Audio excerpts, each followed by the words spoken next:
Continuamos en Sol de la Tarde. Aníbal Herrera, adelante. Gracias Ángel, gracias Pedro, gracias César y gracias a toda nuestra audiencia nacional e internacional de este Sol de la Tarde. Bien, señores, sin lugar a dudas, hoy comenzó el diálogo nacional. En el día de hoy, con la presencia y con las palabras del presidente Luis Abinader, arrancó formalmente el diálogo nacional. Y digo esto porque los hechos demuestran que la ronda anterior de poco sirvió. Habíamos dicho aquí con suficiente antelación que entendíamos que la presencia del presidente le daba carácter y peso al diálogo nacional y coherencia, sobre todo, por ser él su convocante. Hoy los hechos puestos en práctica nos dan la razón.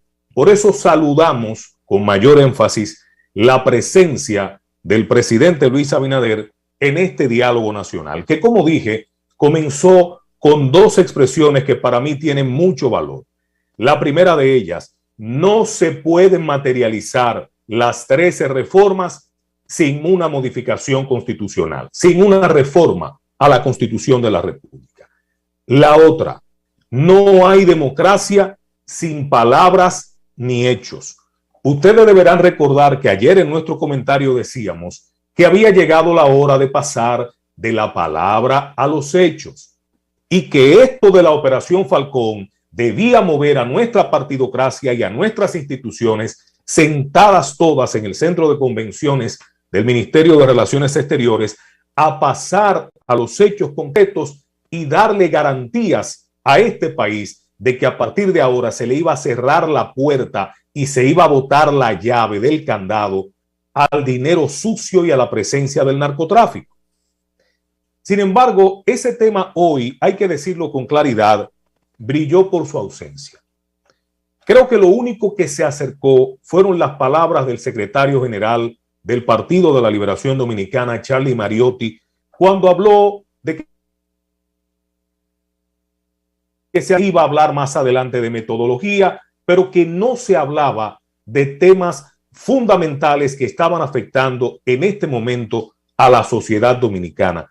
Tengo la impresión de que a eso se refirió el secretario general del PLD, Charlie Mariotti, en su intervención del día de hoy, en la que yo defino como la primera ronda del diálogo nacional. Hoy fue que comenzó este diálogo en la República Dominicana. Sé que mis compañeros han hablado acerca del contenido de los 6 ejes que el presidente, digamos que presentó antes de entregar el documento introductorio de estas reformas, no sin antes aclarar las palabras que dije en principio. No hay reformas. Esas 13 reformas no se pueden dar sin que se reforme o se modifique la Constitución de la República. El presidente está delimitando el terreno en el que se va a jugar la pelótica, por no decir la política. A partir de ahora, en este escenario del diálogo nacional. Este encuentro se prolongó por 4 horas. Un encuentro que yo definiría como el encuentro inicial, porque ciertamente esto es lo que fue. Hoy se tenía la aspiración de conocer la metodología sobre la cual ha estado trabajando el Consejo Económico y Social. Sin embargo, esto se postergó para la próxima reunión, que será el miércoles 6 de octubre a las 10 de la mañana y en el mismo lugar. Entiendo que se postergó porque hoy fue la primera reunión del diálogo y los hechos así lo demostraron claro. El presidente tenía que dejar clara su posición antes de comenzar las discusiones, de establecerse las reglas de juego, las mesas en torno a las cuales se van a abordar cada uno de estos ejes, que ciertamente tienen una importancia, yo diría que capital para el presente y el futuro inmediato en términos institucionales en la República Dominicana. Hablar, por ejemplo, de la reforma del Consejo Nacional de la Magistratura, esto de la figura del procurador, idea del entonces presidente Leonel Fernández, entendemos nosotros que no hacía otra cosa que fortalecer el presidencialismo en la República Dominicana.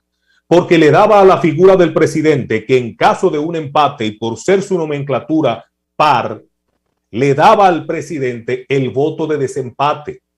De manera que la categoría de perdonavidas de la figura presidencial se reafirmaba en esta concepción del Consejo Nacional de la Magistratura, que yo entiendo que debe ser modificada. Su nomenclatura debe ser impar para que en un proceso democrático simple mayoría se imponga y se tomen las decisiones. Eso es democracia. Ahora, tú buscar supermayorías, tú buscar votos de desempate, lo que implica es tú manipular las cosas a tu favor por aquello de que quien parte y reparte se queda con la mayor parte. Yo entiendo que en ese capítulo, cuando se reformó la Constitución, lo que se hizo fue precisamente eso, con la introducción del Procurador General de la República, que es un funcionario designado por el Poder Ejecutivo. Se habla de la plena independencia del Ministerio Público y estoy de acuerdo. Ahora bien, estamos anglosajonizando nuestro sistema administrativo, nuestro sistema de derecho y hasta nuestro sistema constitucional. Lo estamos anglosajonizando. Eso quiere decir que lo estamos acercando cada vez más al derecho anglosajón y nos alejamos del derecho francés, que es la madre, la que nos da origen en términos legislativos. ¿Por qué digo esto? La figura del Attorney General o del fiscal general, que es la que ha propuesto el presidente, es una figura del derecho anglosajón. Pero en los Estados Unidos, que es la cuna del derecho anglosajón, la figura del Attorney General es designado por el Poder Ejecutivo, entiéndase, el presidente de los Estados Unidos.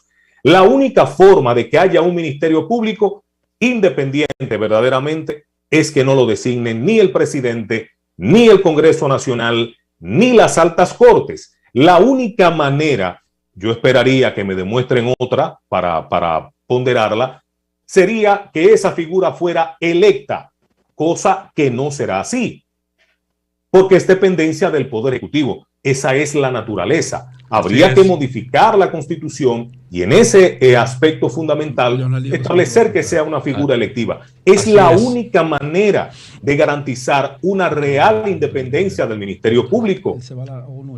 Porque comenzando por su designación, ahí está el carácter dependiente. Aporto ese elemento para fines del debate. Entonces, otros puntos que fueron abordados de mucha importancia tienen que ver, como ya mis compañeros adelantaban, sobre la representación, la figura del fiscal general administrativo. Entiendo que es propicia. El presidente delega constitucionalmente, en vez de estar firmando decretos, la representatividad del Poder Ejecutivo en los actos que son de su incumbencia, sin que el presidente tenga la necesidad de estar presente en cada uno de ellos. Un fiscal general administrativo perfectamente juega ese rol.